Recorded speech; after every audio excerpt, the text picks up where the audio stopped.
This Health Ranger Report Pandemic Podcast is brought to you by NaturalNews.com for uncensored reporting and HealthRangerStore.com for lab-tested preparedness supplies such as storable food, full-face medical masks, biostructured silver first aid gel, and iodine, only while supplies last. Mike Adams here with an April 13th update for pandemic.news and naturalnews.com. This is a really important update because there's been quite a rift in the independent media, disagreements about the numbers that the CDC has released about seasonal flu deaths.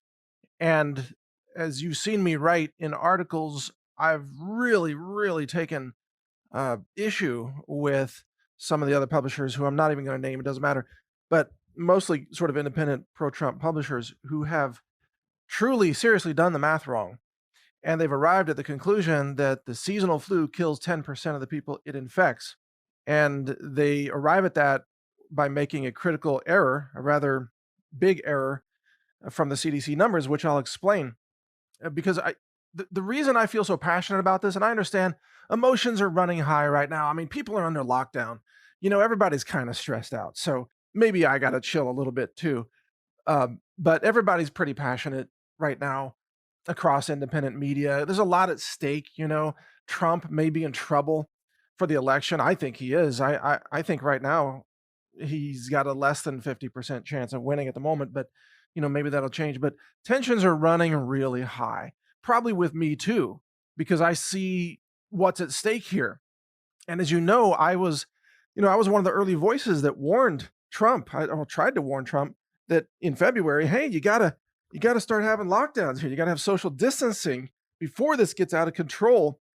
And it took Trump a while. He finally came up to speed, but in the early days of, let's say, late January and all of February and some of March, he was really, frankly, in a state of denial that he then later corrected, and he started blocking flights from, Chinese nationals and Europe and so on. But as you can see, if he had waited any longer, the deaths would be even higher than they are right now. There are already over 23,000 deaths in America, which, by the way, nobody believed could even happen in February.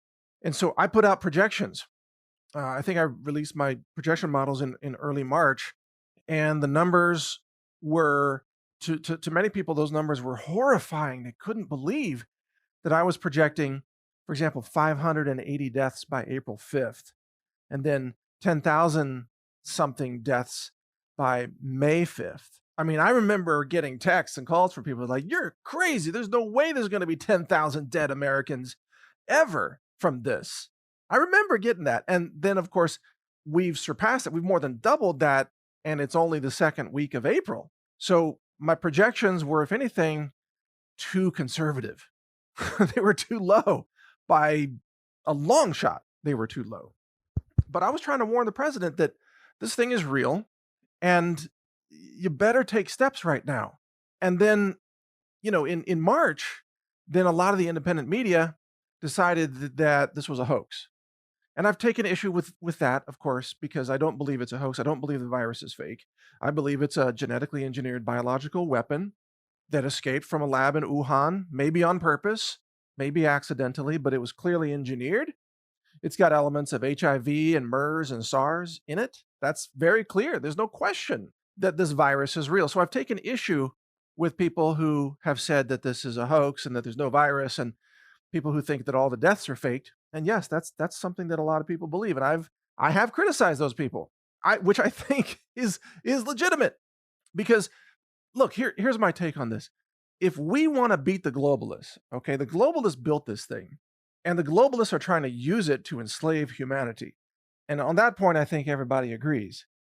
If we want to beat the globalists, we have to beat the virus. We have to stop the infections. And that's how we push back against the globalists. That's how we actually get our freedoms back and get this thing under wraps and get the economy running again, is we beat the virus.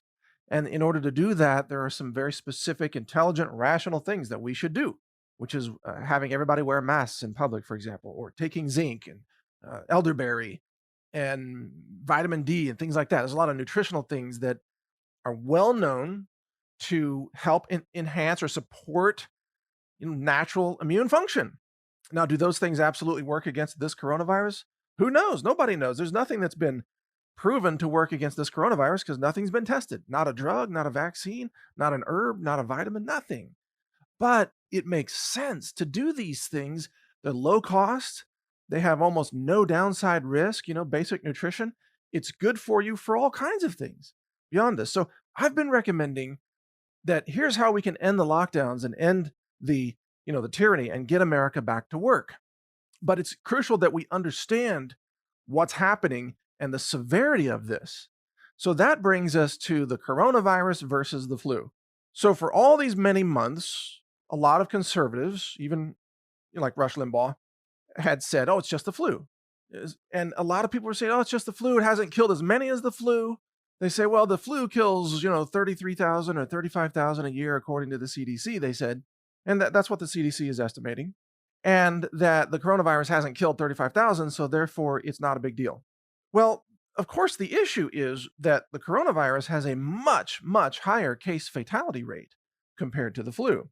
But then that brings up the debate, where then some publishers were saying, no, that's not true. They say that they ran some numbers from the CDC's website that convinced them that the seasonal flu kills 10% of the people it infects. 10%, 1 in 10. Now, in reality, it kills about 1 in 1,000. And I'll show you why that's the case. But they were convinced that it killed 1 in 10. And that's simply not true. And in order to understand that, you don't have to believe me. You just have to look at the CDC itself. Now, here's where people get confused about this, and this is where the errors come from. You're looking at a fraction. In order to calculate a case fatality rate, you're looking at a fraction, right?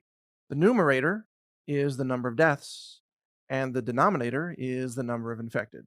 Now, you could use actual numbers. That is, people who are confirmed to have died from this and people who are confirmed to have been infected. Those would be actual numbers based on confirmations. And that would give you a ratio, some kind of ratio, the numerator divided by the denominator. That would be a fraction. Or, you could translate it into a percentage. Or you could use estimated numbers, or projected numbers is really a more accurate way to say this. So the CDC makes projections. You could use projections for the numerator, in other words, the projected number of deaths, and you could use projections for the denominator, which would be the projected number of infected. Now, are you with me so far? If you use actual over actual, you get a number that's probably pretty reliable. If you use projected over projected, you get a fraction or a percentage that's also maybe somewhat reliable. I mean, we can debate how reliable that is, but you can't use projected over actual for obvious reasons. That's totally wrong. So what's happening is that these conservative publishers are saying that the flu kills 10% of the people it infects, the regular flu, because they're using projected deaths as the numerator, and then they're using actual tested specimens as the number infected. And so if you go to the CDC website and you go to certain pages, which I've linked to, you will see, for example, there's one page where the CDC says estimates so far this season is that there have been 24,000 deaths and 39 million people infected. So that's estimates over estimates, right? So 24,000 over 39 million. That's estimated over estimated, or projected over projected. That's your fraction. And if you do the math on that, it's less than 0.1%. It's less than 1 in 1,000 people are dying from the flu, according to the CDC estimates, or estimates over estimates. But what some conservative publishers are doing is they're taking this 24,000 as an estimate, and then they're using as the denominator this number of actual specimens that have tested positive for the seasonal influenza by the CDC, which is 247,000 or 248,000, basically, rounded up. So they're taking 24,000, which is estimated deaths, divided by 248,000 actual confirmed infections. So you have estimated over actual, and that gives you 10%. And that's how they're arriving at what they think is, the seasonal flu kills 10% of the people. But And I'm not trying to sound arrogant. Maybe I came across that way in previous videos or what have you, but anybody in epidemiology, I mean, anybody in medicine or science would know that that's the wrong way to do the math. That's the wrong fraction. You can't have estimated over actual to get a case fatality rate. You either have to have actual over actual or estimated over estimated, you see? So that's the error that's being made. And yet what's been, frustrating to me is that many publishers don't seem to recognize this error even when I point it out because they want the flu to be more deadly than the coronavirus. They want it to be that way. So they sort of selectively ignore this mathematical principle of consistency in your fractions. And that's happening, and it's very strange because they want to say that the coronavirus only kills 1/10 of the number of people as the seasonal flu. But here's how you can tell that that answer that they're getting, claiming 10% fatality rate for the regular flu, is wrong. Here's how you know. First of all, if what 35 million people get the infection every year as the CDC publishes for the 2018 to 2019 influenza season, they have said that it's 35 million people who were estimated to have been infected across America. Well, if you've got 35 million infected people, and that's only about 1/10 of the US population, so frankly, that seems to be maybe a little on the low side, but could be accurate. Is it reasonable to say, 1 out of every 10 people got the flu last flu season? Yeah, maybe so, probably so. That's not out of the question. It's not a crazy number. It's an estimate, but it's not like outside the realm of possibility by any means. So 35 million people infected, according to the CDC. Well, if 10% of those people died, you would have had 3.5 million deaths for the last influenza season, right? 3.5 million people would have died. You would have noticed that because there'd be 3.5 million dead bodies all over America, especially in the cities like New York City. And if you average that out per day across America, that would be over 9,600 deaths per day in America, almost 10,000 deaths a day. So we'll just use 10,000 as a round figure. Were there 10,000 deaths a day from the flu in America? Because that's what would have been generated if the flu killed roughly 10% of the people it infected. Were there 10,000 deaths a day? Well, you can go to a number of interesting websites that look at death statistics. One of them is called indexmundi.com. Mundi, it's the Spanish word for like world, MUNDI, or close to that. Indexmundi.com.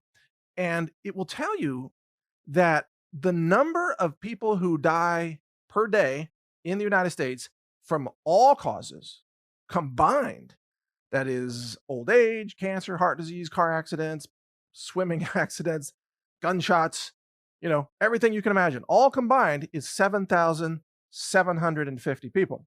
That's how many die every day in America.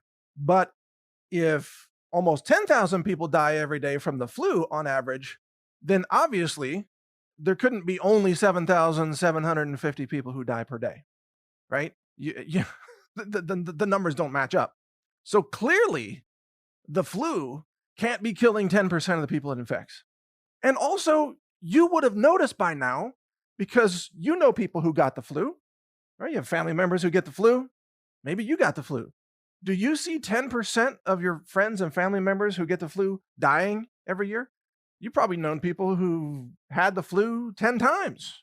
Their chance of already being killed by it would be pretty high by now, actually. So where are all the dead bodies? If there's 10,000 people a day dying from the flu, there'd be millions of body bags in flu season all across America. It would be the biggest story of the year because it would more than double the entire national fatality rate from all causes.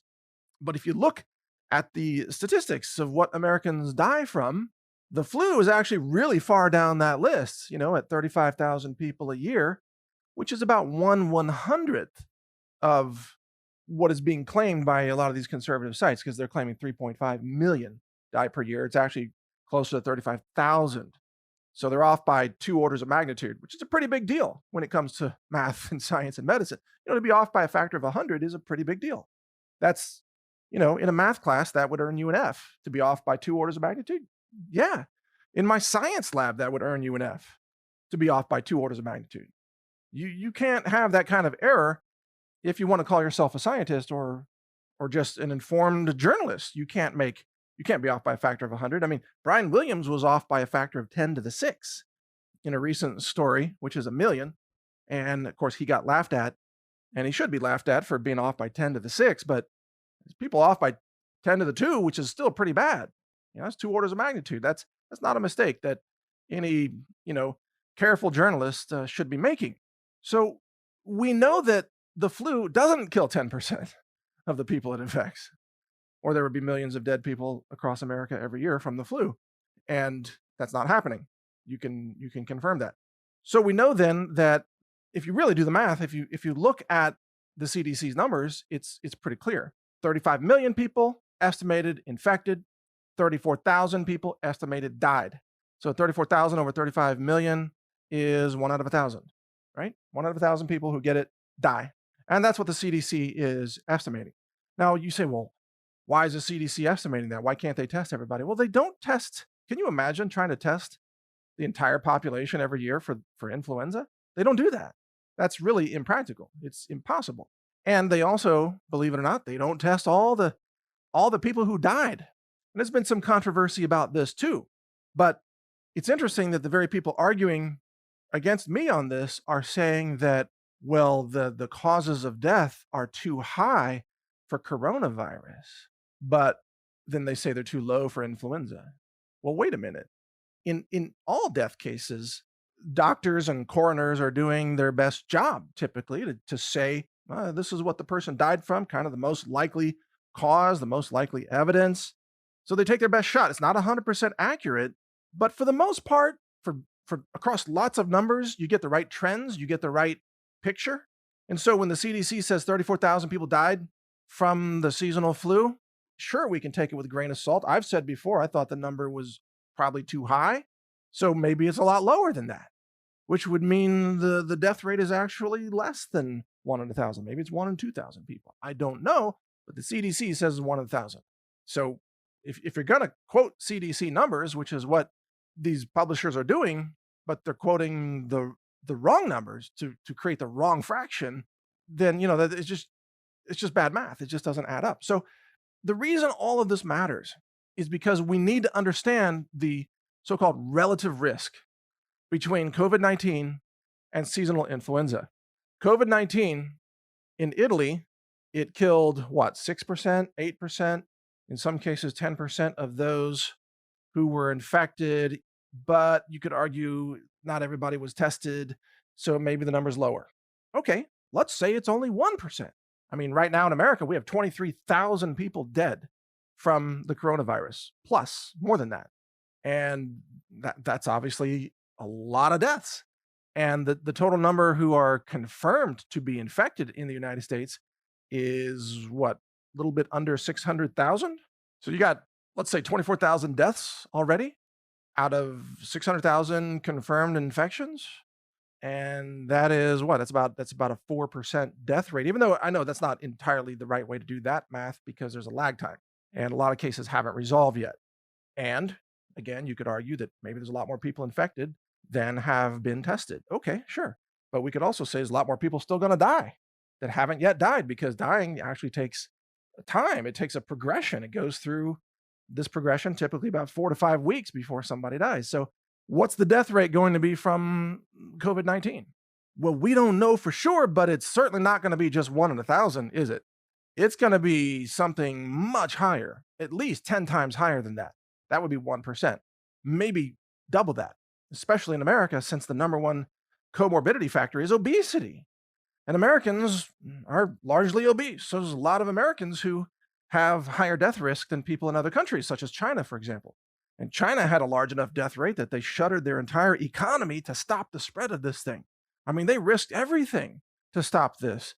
Would they have done that as a theatrical production? No, that's absurd. You can't get China to fake their own collapse and shut down their economy.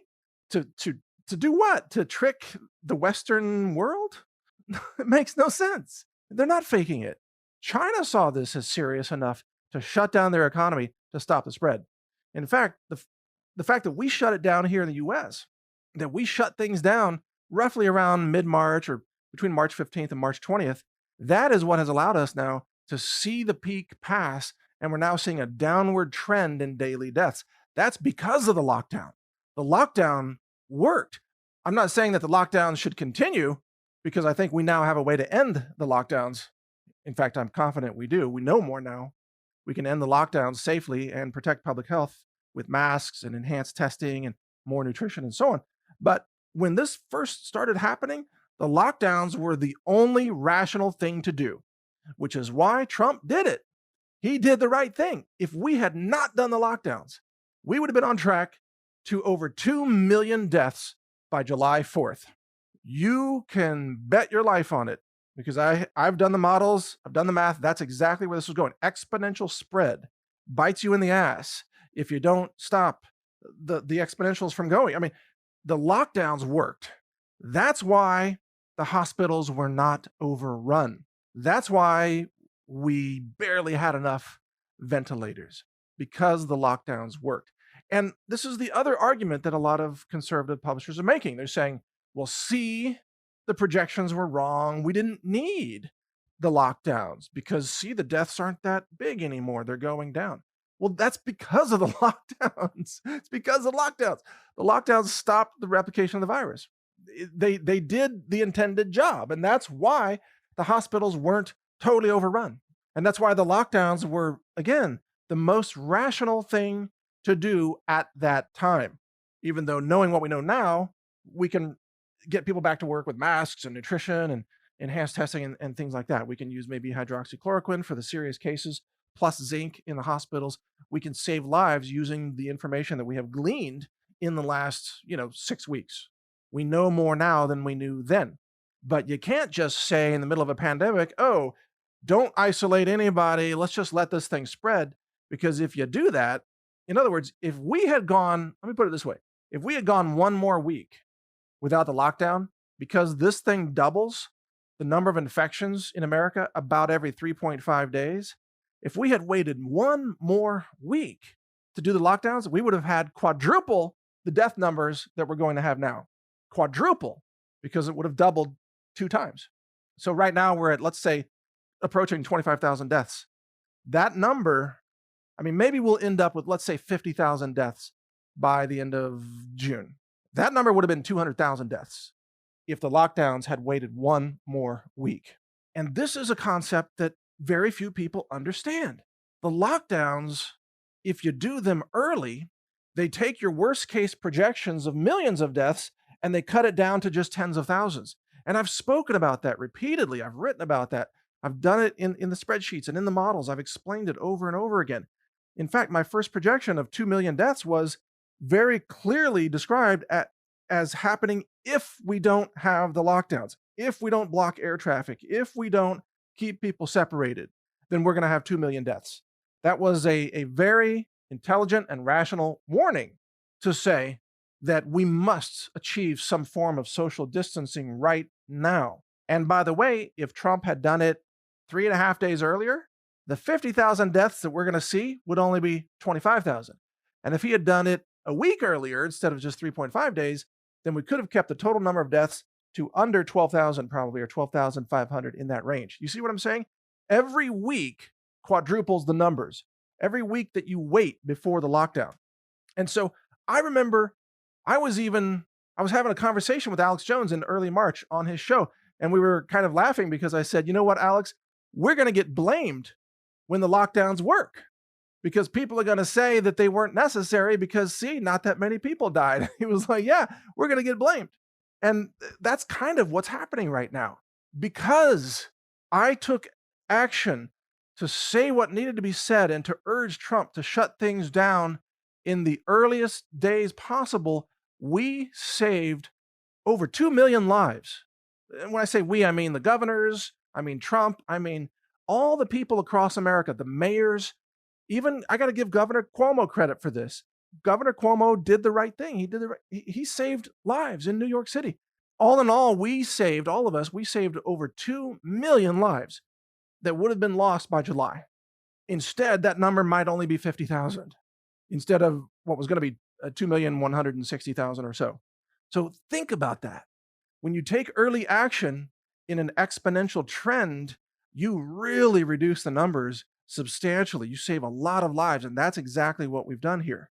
So this is a great place from which to now, using the knowledge we have to relaunch the economy, get everybody back to work with the protections, with the masks. Now, believe me, if Trump had ordered Americans to just start wearing masks in, let's say, March 1st, nobody would have complied. People would have said, what do we have to wear masks for? Nobody's died. The numbers are small. Why should we wear masks? Of course, the answer is that it was spreading through asymptomatic carriers at an exponential speed and doubling every 3.5 days. Masks could have really prevented that. You know how Taiwan has beat this thing really and kept it under control? Masks and good testing and very strong isolation enforcement for those who are confirmed to be infected. But in Taiwan, it's not under a lockdown. People could go out and shop for groceries. In Taiwan, people can walk on the streets. In fact, right now, Taiwan is a more free society than many cities in America. How did they do it? They did it with masks. They had the population agree to wear masks and to enforce it socially, so that if somebody's not wearing a mask in public, they get shamed. Maybe they get fined as well. But masks work. And if we had done that earlier in America, then we would see even fewer deaths than what we're going to see now. So what's crucial to understand here is that by being correct in sounding the alarm, all of us who sounded this alarm will be blamed because not enough people died. And I find that, absurd. Instead of being thanked for saving lives, we will be blamed because not enough people died. And I reject that narrative. That's nonsense. Trump did the right thing to block the flights. The governors like Cuomo did the right thing to shut down the cities initially. We did the right thing to call for this social distancing and call for a temporary shutdown of domestic flights. Yeah, the economic impacts were horrendous. What do you think the economic impact would have been if 20 million Americans died? Because trust me, that would have happened by the end of this year. We would have had over 20 million Americans dead from the coronavirus if we did nothing. Have no illusions. There would have been 20 million Americans dead. What's that going to do to your economy? So you see, it was never an option to do nothing unless you just want national suicide. I mean, the do nothing option, which is now essentially being demanded by conservatives who are now trying to look back in time and say, oh, we should have done nothing. We should have just had no lockdowns. We should have just let everybody get infected. Okay, if you want 20 million Americans to die by the end of the year, I suppose. Okay, or maybe you think that number's high. I have calculated that in order to get to herd immunity in America, which is something like 83% of the population being infected, you would have to have at least 5 million dead people in America. And I think I calculated that based on maybe a 1% fatality rate. I have to go back and check. But that was a very, very conservative number just to get to 83% infected. And to achieve herd immunity, you'd have to have 5 million dead Americans. What would that do to the Trump administration and the elections in November? What would that have done to the national economy to lose 5 million people? 5 million people. Okay, but then some people say, well, but it's just the old people. It's just the old people who had comorbidity factors such as hypertension and high blood pressure and obesity. Well, okay, predominantly it is older people, but number one, there's plenty of people over the age of 60 that still work. And secondly, there's a lot of people dying from this under the age of 50. So it's not inconsequential. And by the way, morally and ethically, do you just write off the elderly in society to save Wall Street? Are those the morals that we're supposed to stand for in society? Is like, in the independent media, I remember us talking about the whole euthanasia push under Obamacare. And remember that Time magazine cover was "The Case for Killing Granny." And all of us in the conservative independent media were just horrified at that headline that was, oh, Democrats are arguing to kill Granny in order to save money. But now conservatives are making that same argument, kill the elderly in order to save Wall Street and the economy. So it's actually the same argument that they were criticizing before, which I find just extraordinary, just truly extraordinary. I mean, I try to be very consistent in my point of view and in my numbers and in my analysis. And I'm consistent in valuing life, especially the life of elderly citizens who have, they've worked in society for their whole life. They've paid taxes. They've built a system that we now enjoy. You can't just throw those people overboard because you don't want disruptions in your pensions and your 401ks and Wall Street. That is not a legitimate argument. And yet that's the argument being made by a lot of publishers right now. Basically, they're saying, screw the elderly. We got to get Wall Street cranking again. I'm sorry. I reject that argument because I value life. Maybe our morals and values are upside down in this society. Maybe we've got too many people throwing money at the Wall Street Ponzi scheme and they can't handle a little correction because they never saved money, unlike their elderly parents and grandparents who probably taught them their whole lives, you should save money, right? Remember that? Like my grandmother, she's 102. She still tells me about what it was like to be a teenager during the Great Depression and how horrible it was to have no money and nothing, no job, no money. You had to make do with what you had. It was hard to put beans in a bowl and have a meal. And that has been lost in America today, where the masses today are just like, live on the edge of every paycheck, leverage everything to the hilt, have no savings, no rainy day fund, no preparedness items. And then when something goes wrong, those people panic. And what do? They say, oh, kill Granny. We got to get Wall Street cranking again because they didn't have funds for a rainy day. That's sad.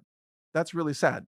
And this is why, I feel passionate about these issues. I feel passionate about protecting life. I feel passionate about stopping infectious disease, beating this virus and beating the globalists. I also feel passionate about getting America back to work in a sensible way that protects public health and protects the elderly. And I think that the plan I've outlined can accomplish that. And so if I come across as forceful or maybe from time to time sarcastic, so what? These issues are so huge. This is the single largest event that will probably ever happen in our lifetimes. We need to get this right.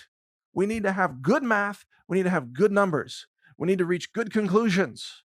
And we need to have the right values for society. Money isn't everything. It's important to protect our elderly, our parents and grandparents. It's important. In fact, to me, it's more important than protecting Wall Street. I would much rather have a society that values life over one that values money at all costs. So if anybody has an issue with me having those values, why don't they just come out and say it instead of hiding it under these fake numbers and everything? They just say, oh, Health Ranger, we think you're bad for wanting to protect the elderly from dying. Okay, if you want to say it, go ahead and say it. At least you're clear about your position. I can totally accept that that's your view. But don't hide it under a bunch of numbers like, oh no, the seasonal flu kills 10 times more people. The lockdowns weren't necessary. All the deaths are being faked. There is no virus, on and on. Oh, that's nonsense. There is a virus. It's very deadly. It's way more deadly than the flu. The lockdowns worked, and we have a plan to get America back to work. That's the correct answer in all of this. And that's what I feel passionate about, and that's why I do this. That's why I stick my neck out and put my reputation on the line and even take some heat from people. It's okay. I'm fighting for the values that should be America's values, which is protecting life, protecting the innocent, stopping infectious disease, and getting Wall Street back online, but secondary to protecting life first. Because trust me, folks, if we don't have people who are still alive to run the economy, we're not going to have an economy. You can't have 5 million deaths or 10 million deaths or 20 million deaths in America and think that everything's going to be great on Wall Street. It's not going to happen that way if you just let this virus loose and burn through the population and overrun the hospitals and take no precautions and just let it just burn all the way through to herd immunity. You'll have millions of Americans dead, and that's not okay with me. And I am happy to defend these numbers and defend this logic and defend my values with anyone. I do not shy away from any conversation about these things because I can support everything that I'm saying here.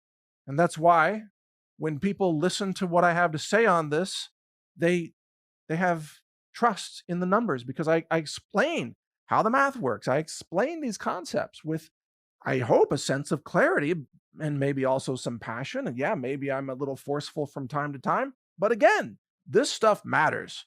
This is a very, very big deal. This is the biggest deal we'll ever deal with in our lifetimes. So, yes, I'm going to be adamant about some of my numbers and some of my recommendations.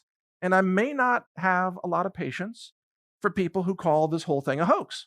I don't apologize for that. I'm not trying to deliberately attack their personhood or anything. I'm just saying, come on, come on.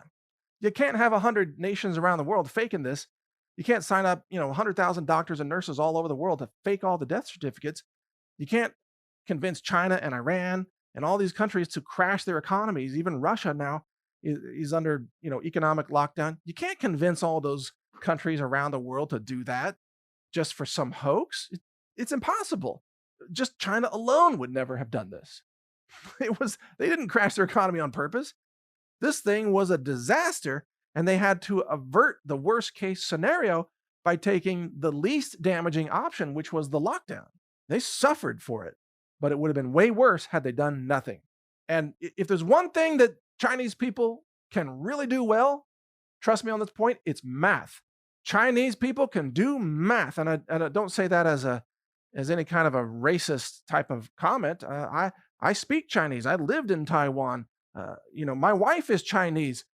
I remember going to engineering school, and I was incredibly gifted at math for an American, and yet the Asians would come in and they would beat me at math when usually there's almost nobody, in my class who was better at math than I was. I was always top of the math, top. I was on the freaking math team, like totally geeked out with math. But these Chinese people would come in, and the Koreans too, I should mention, and the Japanese, and they were all good at math, better than me.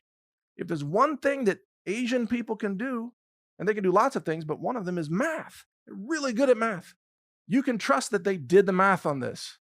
And that's why they shut down China, because they did the math and they knew this thing was going to be devastating if they didn't do the lockdowns.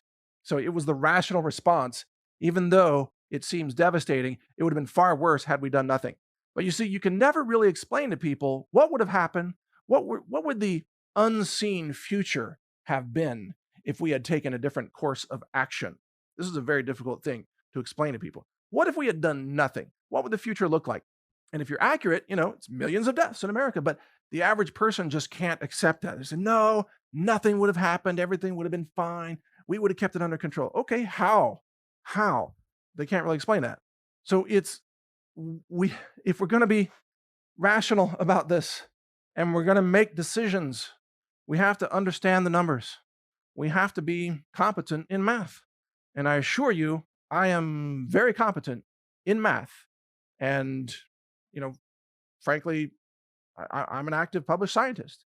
I don't know if I've mentioned it before. I literally aced the mathematics section of the college entrance exams. Didn't miss a single question. One of the few people in the country to do that. Not trying to sound arrogant or brag or anything. I'm just telling you, for some reason, God wired my brain to be able to process numbers. Okay. I don't know if I got a little bit of Rain Man going or what, but maybe that's why I don't have a social life. I don't know, but I'm good at math. And I'm here trying to share with you the right mathematical numbers so that we can together make good decisions about our shared future. Because if there's one thing about a pandemic that matters is it's a communicable disease, which means community must respond to it. We cannot respond to this just by individualism to say, oh, I'm going to do whatever I want because I'm pro-liberty, so I'm going to go out and maybe spread this infection to everybody else. That's their problem. No, we have to have a mindset of not just civil liberties, but civil responsibilities. We have a responsibility, especially to the elderly in society and those who are more immunocompromised. We have a responsibility to not make them sick. And I guess I differ from a lot of the pro-liberty media on this point.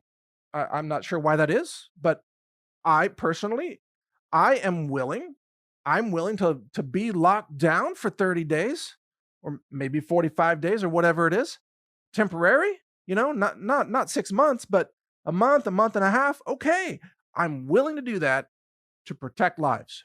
That's all I'm saying. Now, if this thing extends into May, I'm going to start to get very vocal about ending the lockdowns, Trust me on that point. There's no reason to have the lockdowns beyond the end of April if we take these other measures. And if the lockdowns are just being used to carry out tyranny and to crush people's liberty, then I'm not signed up for that. But as an initial temporary measure to save lives and break the cycle of the exponential spread of this pandemic, the lockdowns were not only the right idea, they were effective. They worked. They took the R0 value of the virus below 1.0, which means that it stopped the exponential spread. And that was the goal. And that has saved now, by my calculations, over 2 million lives. So good job. Mission accomplished so far. We've done the right thing. We made the right call. Those of us who advocated for this, we demonstrate America's values. We sacrifice a little bit ourselves to help save lives all across society. And now with the knowledge we have, we can get back to work like I mentioned earlier. So we can have the best of both worlds. We can protect the public health and we can protect our economy, rebuild it, get us back to work, end the lockdowns, all that. We know how to do it now. That's my take. So that's my position on all of this. I appreciate you listening in. I appreciate your patience as I explain these concepts and what's behind them and what the values are and how the math works and all of that. This is crucial stuff to understand if we are to beat this virus. So I'm Mike Adams, of course. Thank you for listening. NaturalNews.com and pandemic.news are the websites. Thank you for listening. When it comes to prepping, you not only need good products that can help keep you alive, awake, aware, and nourished during difficult times, you also need products you can trust. At the Health Ranger store, we do extensive laboratory testing using an in-house lab that's ISO accredited. It's inspected, it's audited. It's a 2-year process to even get that accreditation. We use multiple mass spec instruments, state-of-the-art science. I'm a published science author as well and a patent holder on several technologies, some of which we use variations of in our lab. The purpose of this lab is to help you make sure you get clean foods, superfoods, storable foods for emergency preparedness and survival use. We have a certified organic lab-tested, what's called Ranger Bucket collection of storable foods with some survival gear in the buckets to help you even boil water and cook those foods and so on. It's a fantastic product. We can barely keep it in stock even during normal times. In a crisis, we'll be wiped out of this product because it actually takes us a lot of time to make those products. But if they're in stock, you can get them now at healthrangerstore.com/prepwithmike. In fact, go to that URL, healthrangerstore.com/prepwithmike, and you'll see some of our survival and preparedness supplies, including iodine, colloidal silver products and gel first aid products, storable foods, superfoods, medicinal herbs for first aid, and much more. We have a lot of products for you to help you be self-reliant, to be safe, to survive difficult circumstances, natural disasters, and all kinds of things. If you want to get prepared, do it with us at the Health Ranger store so that you know you're getting safe, clean, laboratory-verified preparedness foods, supplements, and other related products. Again, the URL is healthrangerstore.com/prepwithmike. All one word, no spaces. Prep with Mike. I'm Mike Adams. Thank you for your support. Thank you for watching. If you want to support our mission, visit us at healthrangerstore.com for the world's largest selection of lab-verified superfood and nutritional products for healthy living. It's at healthrangerstore.com.